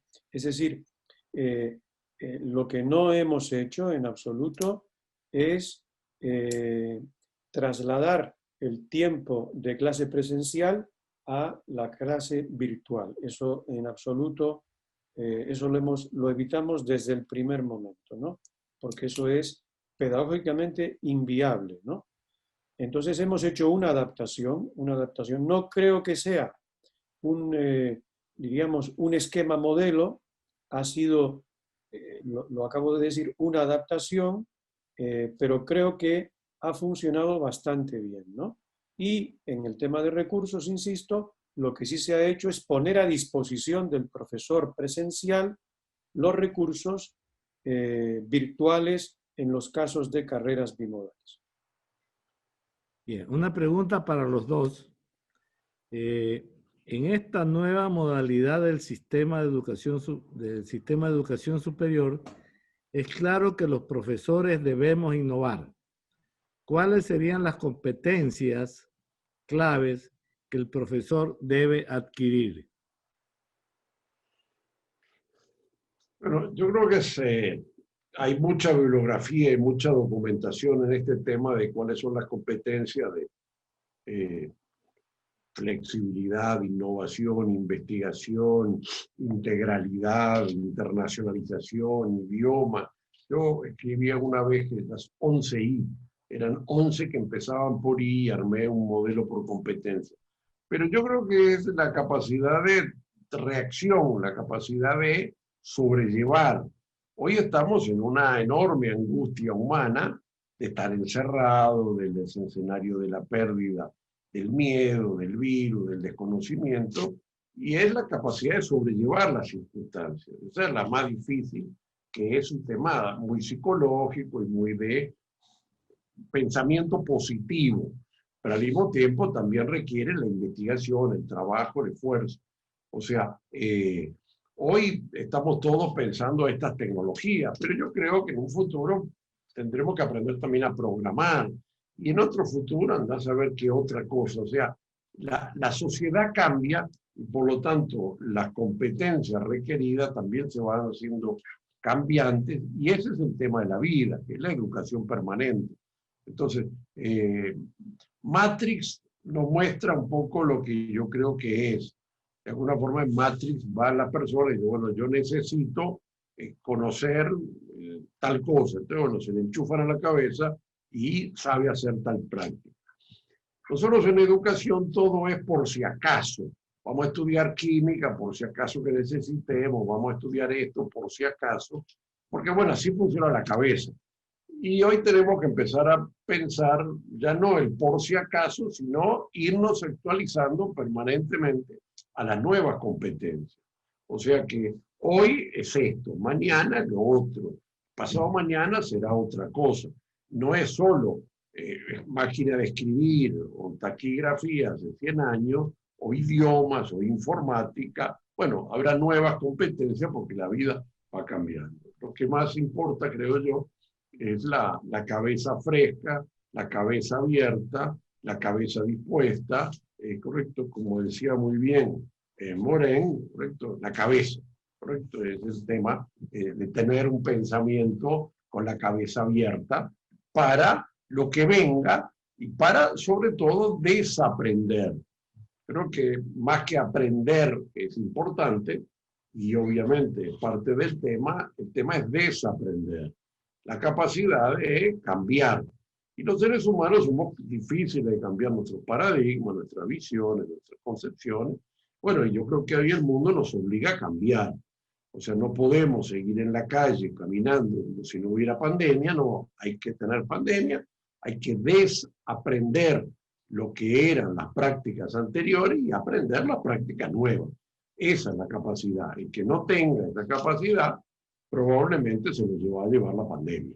Y esto es protección, educación, aprendizaje, reaprendizaje y comprensión. Y eso es, yo creo que la competencia permanente o la educación permanente o la actualización permanente de un open mind para entender las circunstancias. O sea, no es un listado que tengamos como un catálogo de las cosas necesarias, sino una predisposición a llenar el inventario de nuevos desafíos para las trayectorias en esta corta vida que todos tenemos. Muy bien.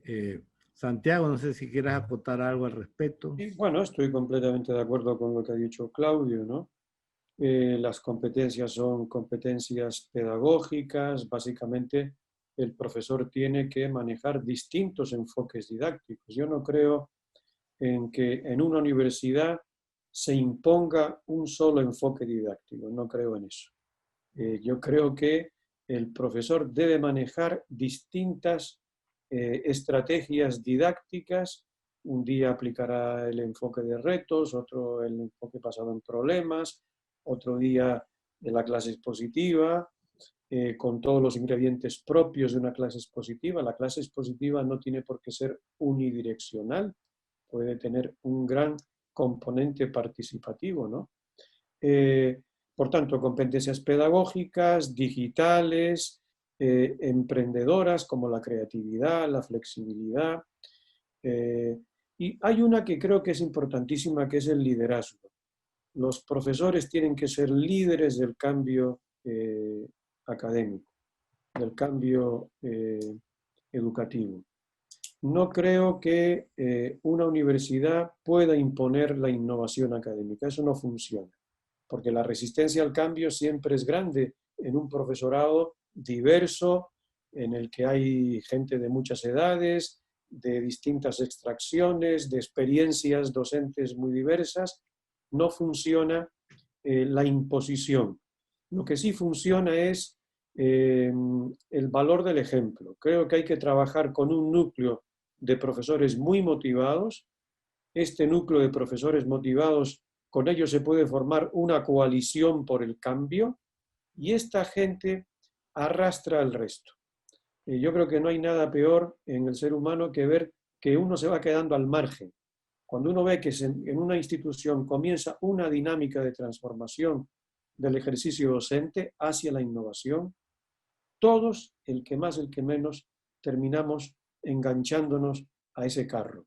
Y desde luego tiene que haber una gestión, insisto en el tema de la gestión. No es solamente, es evidente que quienes innovan son los docentes, pero quien gestiona es la institución. Y por gestión entiendo que tiene que haber responsables de la innovación académica, tiene que haber políticas, tiene que haber recursos, hay que invertir en la formación y en la innovación, tiene que haber convocatorias, tiene que haber normas y tiene que haber incentivos. Todo eso es parte de un sistema que gestiona la innovación académica en una institución. Perfecto. Yo creo que, bueno, esta va a ser la última pregunta dado el tiempo. Hay muchas más. Esta se relaciona a la importancia en los momentos actuales de la educación, de la aplicación, perdón, de la enseñanza problemática mediante la utilización de métodos de casos profesionales como forma de corregir las dificultades del modelo tradicional prevalente, por lo menos en Ecuador.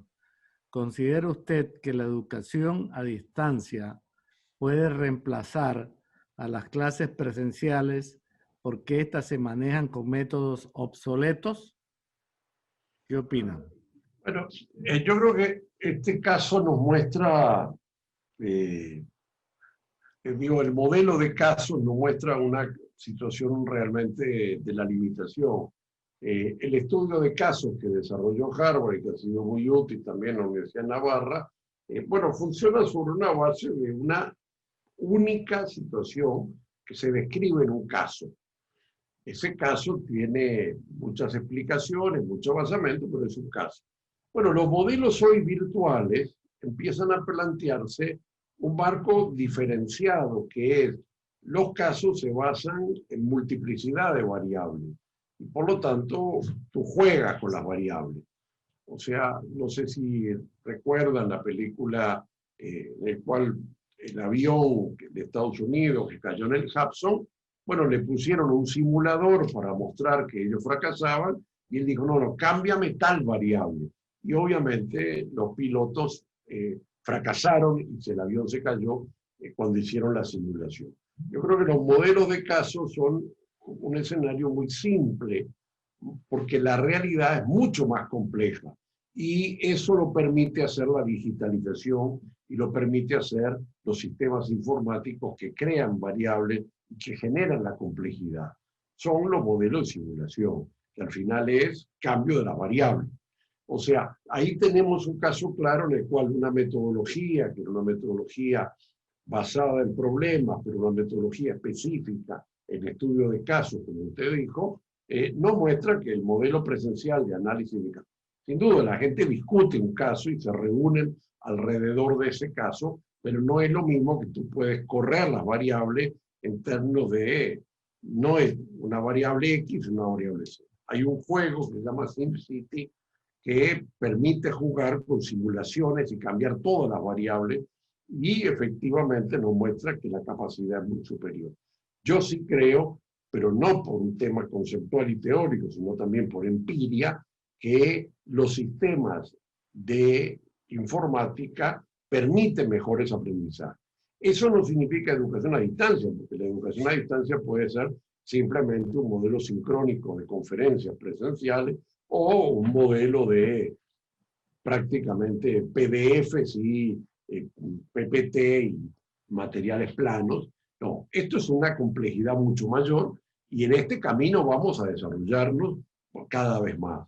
Hay que ver que la humanidad tiene sus procesos de construcción y recién estamos como decía Al Gore, en los inicios de la autopista de la información, en los inicios de este camino. El tema es para dónde va. Y como dice una enorme especialista en la región, Carlota Pérez, una tecnóloga, ella dice, bueno, para cualquiera que sea los caminos van hacia la digitalización.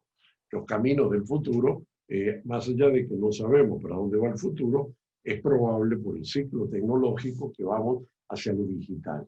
Y la educación va a ir incorporando formas pedagógicas ajustadas a la tecnología, así como hicimos formas pedagógicas asociadas al libro.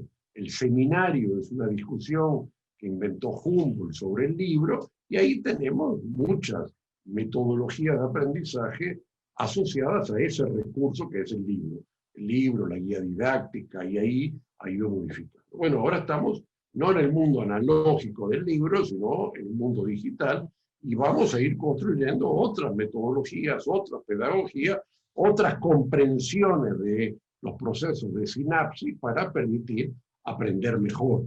Pero yo sí creo que la educación, no la educación a distancia, sino la educación digital, la educación que se basa en simuladores, en sistemas informáticos, en programación, nos va a permitir más, ¿correcto? Es cuánto podemos trabajar con AutoCAD, cuánto podemos trabajar con diseño en mano y cuánto podemos trabajar en arquitectura con programación fuerte.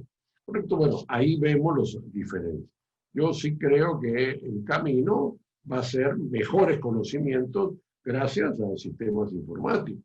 como hoy conocemos más el mundo, el universo, gracias a los sistemas informáticos de la astronomía o de los desarrollos que se pueden hacer cálculos matemáticos con sistemas informáticos y no con nuestras cabezas. Sí, y en ese sentido yo creo que la realidad virtual aumentada, el tema de inteligencia artificial y deep learning abonan a lo que tú mencionas de simulación y modelación y enseñanza. No sé si Santiago, algo que acotes al respecto. Bueno, yo apoyo lo que dice Claudio respecto de los estudios de caso, no tengo nada que añadir. Y respecto al tema de educación a distancia, educación presencial, añado también que, que tenemos que ir superando esa visión de que son dos modalidades opuestas, ¿no? Son dos extremos entre los cuales no hay grados. Cada vez más caminamos hacia una confluencia de modalidades. Ya será muy difícil, yo creo que ya lo es, pensar en una modalidad presencial que no use herramientas virtuales. Una plataforma virtual, una página web, aplicaciones, redes sociales.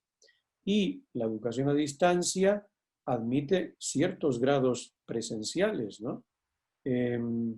De tal forma que caminamos en una confluencia de modalidades sin que eso signifique dejar de reconocer que hay cosas que se hacen mejor en presencia y cosas que se hacen mejor a distancia. En cada caso habrá que escoger qué modalidad es la mejor para qué tipo de aprendizaje y qué modalidad es mejor para qué tipo de perfil del estudiante. Esto no conviene olvidar. Nada más. Bueno, Claudio y Santiago, muchísimas gracias. Yo creo que ha sido pues una reunión muy ilustrativa para todos nosotros. De parte de Telescopi, quiero agradecerle a los dos por estas intervenciones y las preguntas también a los distinguidos asistentes. Blanquita, no sé si quieras cerrar el evento. Muchas gracias, Magíster Flores. Gracias a todos. Ha sido una jornada bastante gratificante. Creo que todo ese bagaje de conocimiento pues, ha sido bastante idóneo y creo que cada uno de los participantes van a tomar pues, de la mejor manera cada uno de estos conceptos aplicados luego a esta realidad que vivimos todos. Un agradecimiento a cada uno de los participantes. Recordarles nada más que este video también está subido al canal de YouTube de SPOL para que lo puedan observar también.